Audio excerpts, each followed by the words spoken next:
This path is an amazing green space, full of trees and nature. Within 5 minutes of being here, I'd seen 2 squirrels and 2 deer. It's pretty much as natural as any other British countryside can get.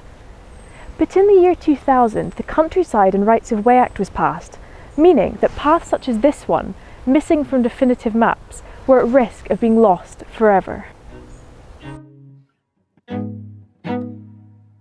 This might not sound like a big deal, but it means that paths, both the overgrown, hidden countryside walks such as this, and many used in urban areas by dozens of people daily, are at risk of being fenced off, built upon and forgotten.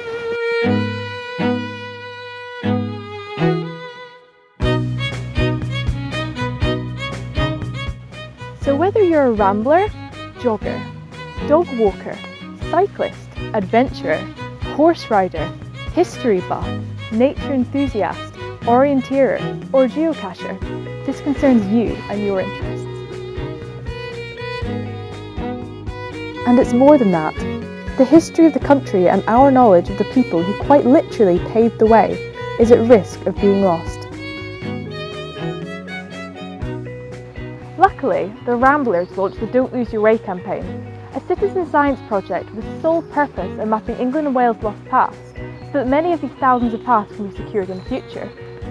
With the help of the public and other organisations, this campaign amazingly managed to map the whole of England and Wales twice in just 6 weeks, finding up to a staggering 40,000 miles of lost paths, which today's maps don't show us.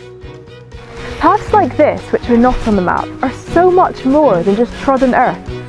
These paths are gateways to better understanding the history of the land around us and how we used it. In other words, our historical behaviour.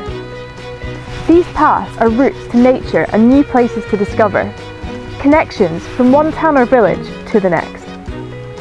They give us the ability to explore our communities and walk in the footsteps of people who lived many hundreds of years before us. Whether used as a path to take one to worship, to battle, or to grab a pint. It would be devastating if our ability and our right to do this was taken away from us. These paths are just as important as any castle or fort. In fact, this very path takes us on a great historical adventure to a 2nd century Roman fort. This is the 12th fort on Hadrian's Wall coming from the east, Cambo Glana, having been defended by just one ditch. And we got here using a lost path. How many other amazing places are we missing out on because of paths that aren't on the maps? Not only will brand new paths be mapped, existing paths with dead ends will be joined back together to expand a whole network of walkways. New opportunities to explore will be at our fingertips. Walks more interesting, more of our neighbourhood known.